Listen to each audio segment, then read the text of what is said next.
어, 우리나라 구한말 시대에 그 그리스도인들 중에 조선의 마게도니아인이라고 불리우는 분이 있습니다. 네, 그분의 이름은 이수정이라고 하는 분인데요. 이분은 이 1880년대 말에 이 제국주의, 청나라, 일본, 그리고 또 영국, 미국 이런 이 제국주의 열강들이 우리나라에 막 이렇게 문호를 개방하라고 하면서 이렇게 갑자기 이제 들어오기 시작할 때, 그때 이런 열강들 사이에서 풍전등화와 같았던 그 조선 민족을 살리는 길은 이 농업 기술이나 무슨 서양 기술 문명의 전수가 아니라 예수 그리스도의 복음이라고, 우리 조선 민족을 살릴 수 있는 것은 바로 이 예수 그리스도의 복음이다라고 아주 확신하고, 이 미국 선교부에 한국의 선교사들을 파송해 주십시오라는 그런 아주 담대한 편지를, 간절한 편지를 보냈었던 분입니다. 이 편지가 이 미국의 굉장히 유명한 선교 잡지인 이 Missionary Review of the World라는 그런 잡지에 이제 마게도니아의 부름이라는 제목으로 실리게 되고요. 이 편지에 아주 감동을 받아서 한국의 이 많은 젊은 선교사들이 이 조선이라는 민족을 찾아서 이제 선교를 하러 오게 됩니다. 그분들 중에 우리 여러분이 잘 아시는 이 언더우드 선교사가 계십니다.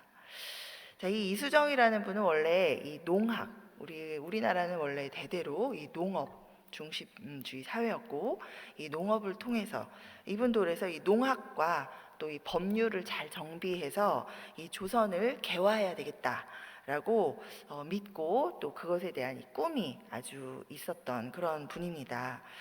예, 이분이 1882년도에 고종 황제의 후원으로 이제 일본에 이런 일본의 선진 문물을 좀 배우러 이렇게 유학을 가게 되는데요. 일본에서 이 체류하던 동안에 당연히 이 농학에 관심이 있었던 이분은 이 일본의 유명한 이 농학자인 쯔다센이라는 분을 만나서 이제 교제를 하게 됩니다. 그런데 이 쯔다센이라는 분이 바로 예수를 믿게 된 이 기독교인이었습니다. 네, 그 댁에 이제 방문을 하게 됐었는데, 그곳에 이 찌다센이라는 일본 분 집에 이렇게 팔복이라고 한자로 쓰여진 액자가 이렇게 한쪽에 걸려 있었다 그래요. 그래서 그것을 아주 유심히 바라보던 이 이수정이라는 분한테 이 찌다센이라는 분이 한문 성경을 한 권 이렇게 선물해 주었다고 합니다. 자, 숙소로, 이게 처음 보는 책인데 아주 귀한 분한테 또 귀한 선물을 받았기 때문에 이수정이라는 분이 이 숙소로 돌아와서 이 성경을 열심히, 이게 무슨 책인가 해서 열심히 이제 읽다가 잠이 들었는데, 그날 밤 꿈을 꾸었다고 해요. 꿈속에서 낯선 두 사람이 이제 책을 한 보따리씩 이렇게 들고 꿈속에 나타났다고 합니다. 그래서 이분한테 이 책 보따리를 들고 이렇게 다가와서 이 이수정이라는 분이 꿈속에 그 낯선 두 사람한테 도대체 그 보따리 속에 그 책들이 다 뭐요라고 이렇게 물었더니, 이분들이 당신 나라 조선의 가장 귀한 책입니다라고 대답했다고 해요. 그래서 이분이 그게 도대체 그럼 무슨 책이요? 그게 뭐요? 라고 다시 한번 물었더니, 이것은 성경이요 라고 그렇게 대답해주고 나서 이제 이분이 꿈에서 깨었다고 해요. 자, 이 꿈을 꾸고 난 후에 더 열심히 이 성경을 탐독하고 연구하기 시작했던 이 이수정이라는 분은 드디어 예수님을 믿기로 작정하고 또 세례까지 받아서, 거기서 그친 게 아니라 이분이 이제 이 복음의 열정에 불타서 이 일본에 유학 와 있던 이 조선 학생들을 모아서 복음을 전하고 성경을 가르치고 이런 일들을 계속해서 하다가 이분이 드디어 이제 성경을 번역을 하게 됩니다. 우리 복음서 중에 이 마가복음이라는 것을 번역을 한글로 우리말로 번역을 해서 그 번역된 성경책을 이제 가득 들고 우리나라로 돌아오게 되죠. 자, 하나님의 말씀은 인생을 변화시킵니다. 아멘, 아멘. 네, 하나님의 말씀은 또 이 민족의 운명을 바꿉니다. 아멘. 제가 대학을 다닐 때 제가 학교를 가려면 차를 타고 버스를 타고 남산을 이렇게 넘어서 네, 우리 학교로 가야 됐었는데요. 새벽에도 가기도 하고 밤에도 이제 집에 돌아오기도 하는데 이 남산을 이렇게 꼭대기에서 지나오다 보면은 아래 이 한남동 이 그 동네가 쫙 내려다가 보입니다.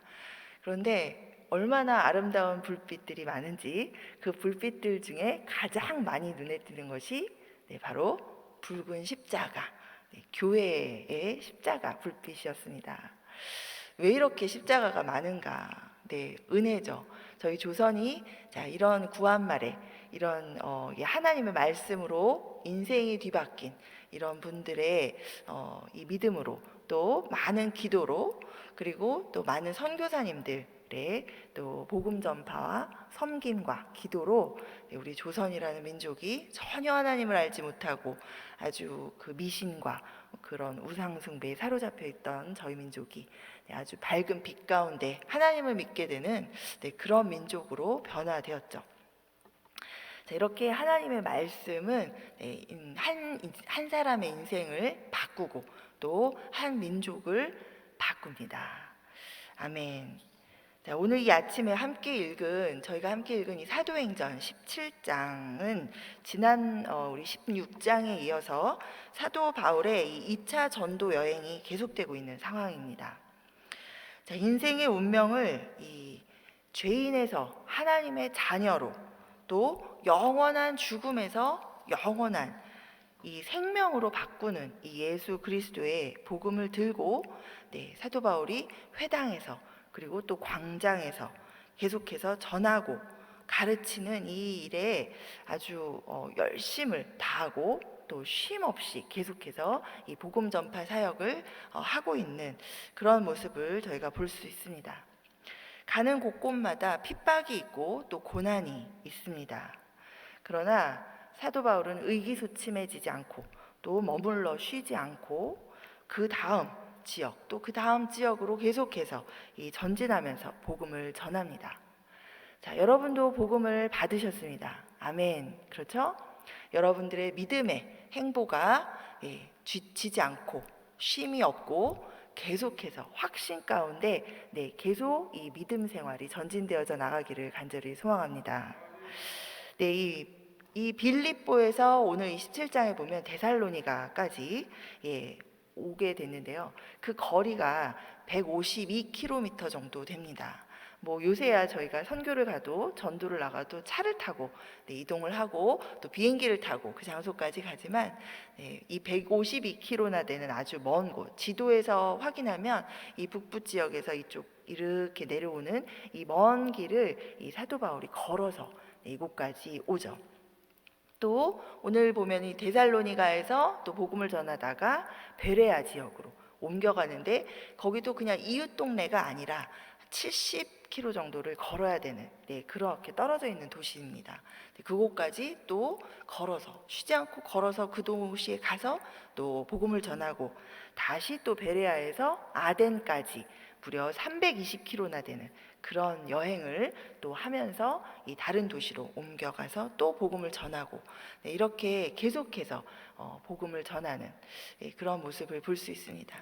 자, 이 복음을 전할 때 사람들이 다 여러분 밖에 나가서 복음을 전해 보셔서 아시겠지만 복음을 전하면 사람들의 반응이 어떻습니까? 쉽게 그렇습니까 하면서 받아들이던가요? 아니죠. 아주 여러 가지 다양한 반응들을 우리가 볼 수 있는데 대부분 많은 경우 여러분이 거절을 당하십니다. 그리고 말도 안 되는 소리라고 하고 또 이런 여러 가지 이런 것들로 이제 토론을 시작하기도 하고 이런 반응들을 우리가 볼 수 있는데요. 예나 지금이나 우리가 전하는 복음은 같습니다. 그런데 이 사도 바울은 그런 반응 또 돌로 때리기도 하고 막 이렇게 소요를 일으켜서 잡아놓기도 하고 막 이러는 상황 가운데 뭐 지금 우리가 당하는 뭐 작은 거절 그걸로 봐도 뭐 여러분이 예를 들면 복음을 전하다가 어떤 사람이 여러분한테 뭐 삿대질을 했다든가 뭐 욕을 했다든가 아니면 뭐 침을 뱉었다든가 뭐 이런 일을 당할 때 사도 바울은 전혀 의기소침하지 않았죠. 왜냐하면 복음이 진리이고 이것이 지금은 알지 못해서 욕하고 삿대질하고 나한테 돌을 던지는 저 사람들을 구원할 수 있는 한 가지라는 것을 사도 바울이 분명하게 알았기 때문입니다. 그리고 세상의 어떤 것과도 바꿀 수 없는 아주 귀중한 인생을 바꾸는 그러한 복된 것이라는 것을 사도 바울은 확신했기 때문입니다. 네, 그렇다면 우리들도 밖에 나가서 누군가에게, 이웃의 누군가에게 예수의 이야기를 하고 전도를 했을 때 그분이 여러분에게 아무리 심한 반응을 보이셔도 우리가 마음에 때가 아닌가 봐, 아이고 내가 뭔가 말을 잘못해서 이런가, 뭐 이러면서 의기소침해지시고, 나는 복음은 나 혼자 열심히 믿지, 나는 이렇게 복음을 전할 만한 사람이 아니야 라고 생각을 하시면 될까요? 안 됩니다. 네, 우리는 전하고 이 사람이 복음을 받고 믿게 되는 데는 우리의 간절한 전함과 기도를 통해서 성령께서 그렇게 역사하시는 줄 믿습니다. 아멘. 그래서 하나님과 함께 동역하시는 것이기 때문에 우리가, 그리고 그것이 그 사람을 살리는 것이다라는 것이 우리 마음 안에 분명할 때 우리가 복음을 전하다가 아무리 그런 어려운 상황을 만나더라도 우리가 포기하지 않고 또 실망하지 않고 계속해서 복음을 전해야만 하는 것이죠. 이렇게 계속해서 전도하는 바울의 모습을 보면서 우리가 바울은 참 대단하구나라고 생각하는 데서 머물지 않기를 바랍니다. 우리들도 바울처럼 이 대단한 것이 아니라 당연히 반드시 이런 모습으로 우리가 우리 삶 속에서 끊임없이 이 생명의 이 예수님을 이야기하고 전하고 그것이 그분의 삶을 바꿀 수 있다라는 믿음과 기쁨으로 이 전도의 일들을 계속해 나가야 할 줄 믿습니다. 자, 그러면 이 핍박과 고난 가운데에도 이런 고난을 받으면서도 쉼없이 이렇게 바울이 전하고 있는 이 복음의 핵심 내용이 바로 무엇입니까? 다른 게 아니고 복잡한 게 아니고 우리가 주일학교 아이들도 다 알고 있는 복음은 간단한 것이죠. 그렇죠? 오늘 본문 2절과 3절을 저희가 함께 읽어보도록 하겠습니다. 자, 시작. 바울이 자기의 관례대로 그들에게로 들어가서 새 안식일에 성경을 가지고 강론하며 뜻을 풀어 그리스도가 해를 받고 죽은 자 가운데서 다시 살아나야 할 것을 증언하고 이르되 내가 너희에게 전하는 이 예수가 곧 그리스도라 하니. 바로 이 예수 그리스도의 고난과 부활 그리고 메시아 되심이 바로 이 바울이 수백 킬로를 여행하면서 알리고 전하고자 했던 그 복음의 핵심 내용입니다. 자, 이것은 부활하신 예수님께서 다시 이 제자들에게 나타나서 그들의 마음을 열어서 성경을 깨닫게 하시면서 계시하시고 말씀해 주셨던 바로 그 내용이기도 합니다. 누가복음 24장 44절에서 48절에 보면 이렇게 나와 있습니다. 제가 읽어드리겠습니다. 또 이르시되 내가 너희와 함께 있을 때에 너희에게 말한 바 곧 모세의 율법과 선지자의 글과 시편의 나를 가리켜 기록된 모든 것이 이루어져야 하리라 한 말이 이것이라 하시고, 이에 그들의 마음을 열어 성경을 깨닫게 하시고 또 이르시되 이같이 그리스도가 고난을 받고 제3일에 죽은 자 가운데서 살아날 것과 또 그의 이름으로 죄사함을 받게 하는 회개가 예루살렘에서 시작하여 모든 족속에게 전파될 것이 기록되었으니 너희는 이 모든 일의 증인이라. 아멘. 바로 예수님께서 직접 부활 후에 이렇게 다시 한번 깨닫게 하시면서 이 성경에서 이 구원에 대해서 약속되어져 있고 이야기한 바가 바로 나다. 내가 바로 메시아다.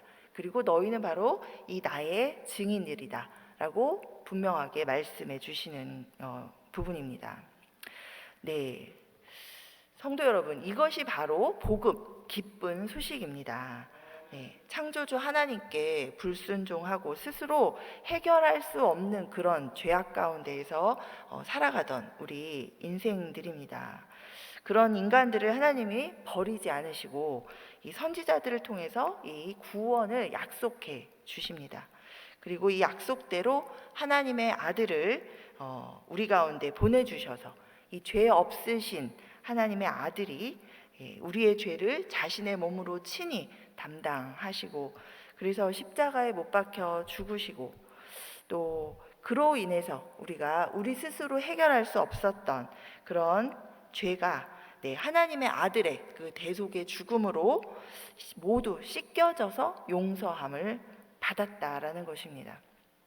그리고 이 하나님의 아들은 거기에서 끝난 게 아니라 이 죽은 자들 가운데서 다시 살아나셔서 이 부활의 첫 열매가 되셨고, 또 그래서 이를 믿는 모든 사람들은 이 죄사함을 받음과 함께 이 예수님과 함께 이 부활에 참여해서 이 하나님 나라에서 영원한 생명을 누릴 수 있는 그 자격을 얻게 된다라는 것이 바로 이 복음의 핵심입니다. 이 하나님의 아들이 바로 메시아, 그리스도 예수이시죠. 로마서 4장 25절에서 이렇게 말씀해 주고 있죠. 사도 바울이 예수는 우리가 범죄한 것 때문에 내줌이 되었고 또 우리를 의롭다 하시기 위하여 살아나셨느니라. 아멘.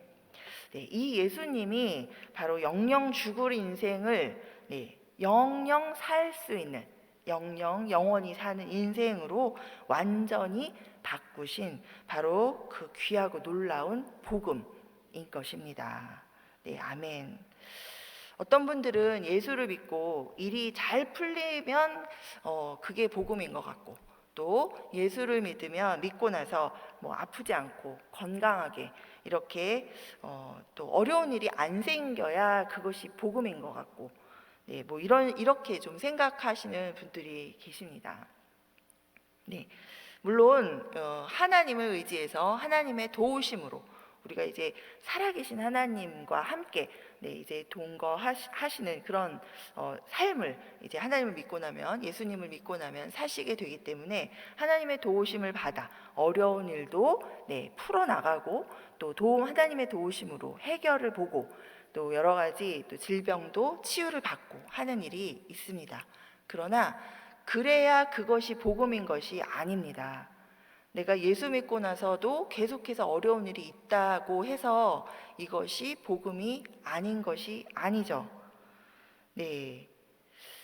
그래서 이런 세상에서 우리가 살아가고 있는 이 100년도 안 되는 이 시간 동안에 사는 삶 가운데 겪는 이런저런 이런 일들로 인해서 이게 이 예수를 믿은 게 괜히 믿었나, 아니면 예수를 믿었는데 왜 이런가, 이런 식으로 이 복음에 대해서 생각하고 이것을 헷갈려하고 또 이것에 대해서 확신하지 못하고 이런 것들을 놓쳐도 되는 그런 가벼운 것이 복음이 아닙니다. 예수 그리스도의 구원의 복음은 영원히 죽느냐 영원히 사느냐의 문제입니다. 이 세상에서도 여러분, 죽고 사는 문제가 가장 심각하고 가장 중요한 그런 일입니다. 그런데 하물며 그 죽음, 이 짧은 7, 80인생 100년의 이 삶이 끝나고 난 이후에 영원히 죽느냐 아니면 영원히 사느냐의 문제가 얼마나 심각하고 얼마나 중요한 일입니까? 그렇죠? 그렇기에 이것을 복음을 아는 자들은, 복음을 받은 자들은 사도 바울과 같이 이렇게 하나님의 뜻을 따라서 이것을 모르는 자들에게 알게 하고 전해서 함께 영원히 살기를 소망하게 되는 것이 마땅합니다. 그래서 이 사도 바울은 이 한 사람이라도 멸망당하기를 원하지 않는 그 하나님의 뜻을 깨닫고 이 복음을 선포하고 전하러 이 먼 길도 마다하지 않고 그렇게 쉼없이 다니면서 가르치고 또 전했던 것이죠. 자, 이 복음을 여러분 모두 받으셨습니다. 아멘. 아멘. 예수 그리스도께서 우리를 구원하시려고 이 고난받고 죽으시고 또 부활하신 것을 우리 모두 믿습니다. 아멘. 이 복음을 듣고 자 깨닫고 귀히 여기는 여기면서 이 받는 사람들의 성향을 오늘 이 17장에서 보면 좀 몇 가지를 찾아볼 수 있는데요. 자, 첫 번째로 보면 이 경건한 사람들이 이 복음을 듣고 권함을 받고는 가르침을 잘 따랐다라고 이 성경은 증언하고 있습니다. 오늘 본문의 4절을 함께 보시면 4절에 이렇게 나와 있죠. 그 중에 어떤 사람 곧 경건한 헬라인의 큰 무리와 적지 않은 귀부인도 권함을 받고 바울과 실라를 따르나.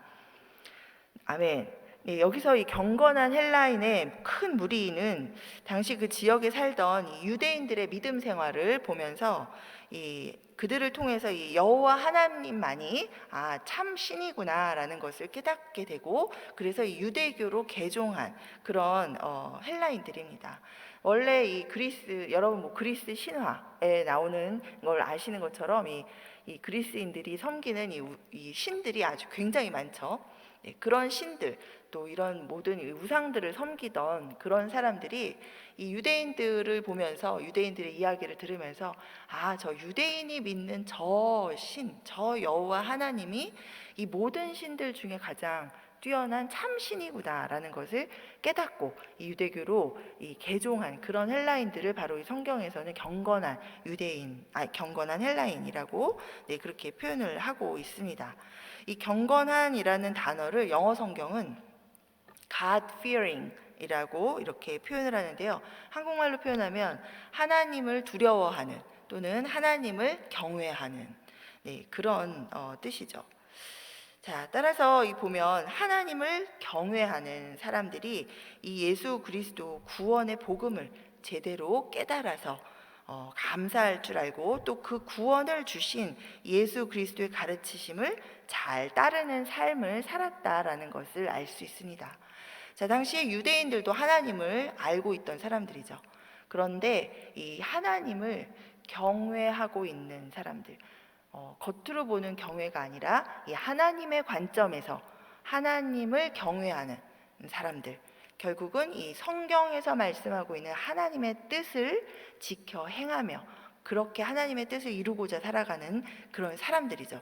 종교적인 행위로, 종교 생활로 하나님을 겉모양으로 섬기는 것이 아니라 하나님의 뜻이 무엇인지를 깨닫기 위해서 기도하고 그것을 말씀을 가운데 깨달아서 그거대로 행하며 사는 그런 사람들, 그런 경외하는, 하나님을 경외하는 사람들이 바로 이 예수 그리스도의 구원의 복음에 대해서 들었을 때 하나님이 보내신 하나님의 아들, 구약 성경에 말씀하셨던 바로 이분이구나라는 것을 깨달아 알게 되고, 또 그분을 믿고 또 그분을 따르게 된다라는 것을 볼 수 있습니다. 잠언 19장 23절에서도 이렇게 말씀하고 있죠. 여호와를 경외하는 것은 사람으로 생명에 이르게 하는 것이라. 아멘. 이 하나님을 경외하는 사람에게는 이 영생에 이르게 하는 복음을 깨닫는 지혜가 임하고, 또 그 복음의 주인이신 예수 그리스도를 향한 흔들리지 않는 믿음으로 이 세상을 넉넉히 이기면서 살아가는 이 믿음과 능력이 부어지는 줄 믿습니다. 또 두 번째, 이 복음을 잘 받아들이고 믿고 따르게 되는 사람들의 성향은 보면 간절한 마음으로 말씀을 받고 성경을 상고하는 그런 모습입니다.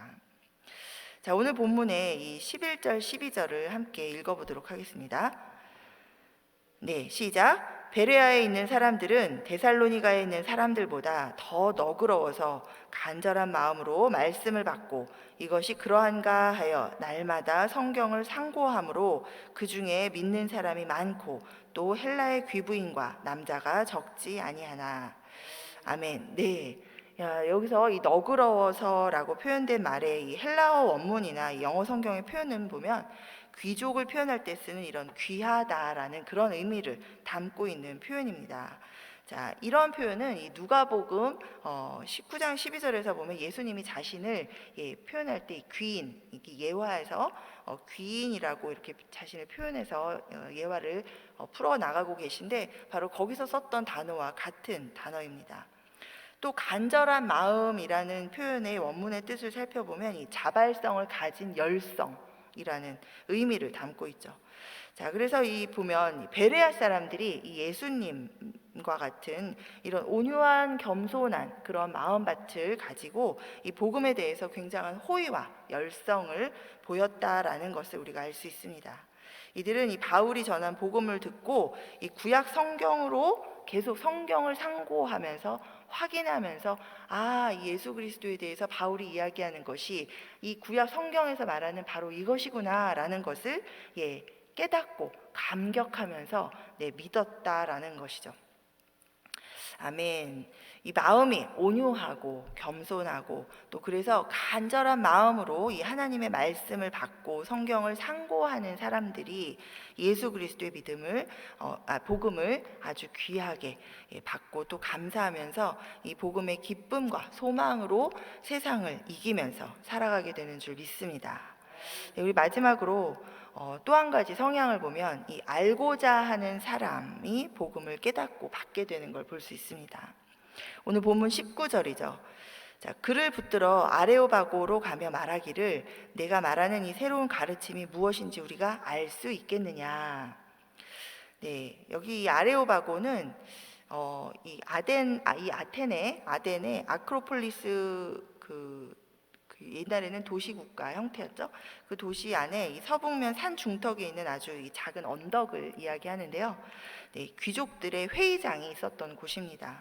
자, 이곳에 서서 사람들이 이제 회의도 하고 스피치도 하고 그렇게 하는데 이곳에서 이 사도 바울은 예수 그리스도의 복음을 이 사람들 아덴 사람들한테 전하죠. 이 아덴은 이 헬라 철학의 아주 중심지였고 또 아주 최고로 계몽된 철학자들이 많이 있었는데요. 또 그들은 또 이 철학뿐만 아니라 이 우상 숭배, 이 미신을 굉장히 숭배하면서 그렇게 살아가고 있는 또 그래서 우상 숭배가 아주 만연한 그런 도시였습니다. 심지어는 이 알지 못하는 신에게까지 이렇게 절하고 숭배하는 그런 모습을 우리가 볼 수 있는데요.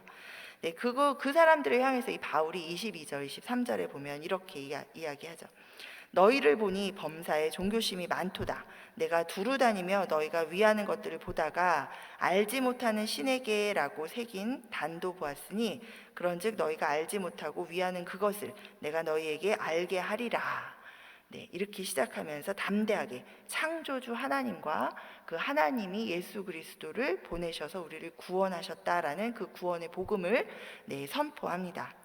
자, 이 복음을 들은 자들이 모두 이 복음을 받은 것은 아닙니다. 그러나 이 알고자 하는 사람들 중에서 반드시 이 복음을 깨닫고 또 귀하게 받는 그런 사람들이 있습니다. 34절에 보면 이렇게 나와 있죠. 몇 사람이 그를 가까이하여 믿으니 그 중에서 아레오바고 관리 디오누시오와 다말이라 하는 여자와 또 다른 사람들도 있었더라. 이 진리가 무엇인지 알고자 하는 사람이 복음을 깨닫고 또 하나님의 사랑을 믿어서 의지하며 세상을 이기면서 살아가게 되는 줄 믿습니다. 이 새벽에 우리 주님 앞에 나오신 우리 모든 성도님들께서는 이 하나님을 경외하는 경건한 분들이시고 또 마음이 온유하고 겸손해서 간절한 마음으로 성경을 상고하시는 그런 분들이시고 또 진리가 무엇인지 알고자 하는 그런 분들이신 줄 믿습니다. 아멘. 우리가 하나님을 경외할 때 복음의 반석 위에 믿음으로 든든히 설 수 있는 줄 믿습니다. 또 우리의 마음이 온유하고 겸손하여서 간절한 마음으로 이 하나님의 말씀을 항상 대하고 또 받고 이 말씀을 상고할 때 그럴 때 이 세상의 어떤 환난과 고난 가운데에서도 예수 그리스도의 구원의 복음, 영생의 복음을 믿는 이 믿음에서 떠나지 않게 되는 줄을 믿습니다. 아멘. 그리고 우리 주변에 이미 우리가 이렇게 복음을 깨닫고 믿고 있는 우리들처럼 우리들 주변에 이 하나님을 경외하는 마음을 가질 만한 사람들이 반드시 있습니다. 성정이 온유하고 겸손해서 이 복음을 잘 들을 만한 사람들이 반드시 있습니다. 그리고 우리가 잘 겉으로는 알지 못하지만 뭔가 진리를 찾아서 이 뭔가 허전한 마음 가운데 뭔가 진리를 찾고자 하는 그런 마음, 누군가 나를 도와줄 만한 어떤 능력을 찾고자 하는 그런 마음, 알고자 하는 그런 간절한 마음이 있는 사람들이 반드시 있습니다. 아멘. 사도 바울이 데살로니가에서 또 베레아에서 아덴에서 쉼없이 계속해서 이 복음을 전했을 때 이런 사람들이 바로 복음을 듣고 깨닫고 받아서 구원받은 자, 영생을 얻은 자로 인생이 바뀌어진 것처럼 우리 미시사가와 옥빌과 브램튼과 놀스욕과 또 토론토 그리고 또 온 열방 가운데에서 저와 여러분들과 또 우리 서부장로교회가 전하는 이 예수 그리스도의 복음의 말씀으로 인해서 많은 인생들이 이렇게 뒤바뀌는 그런 역사가 계속해서 일어나게 될 줄 믿습니다.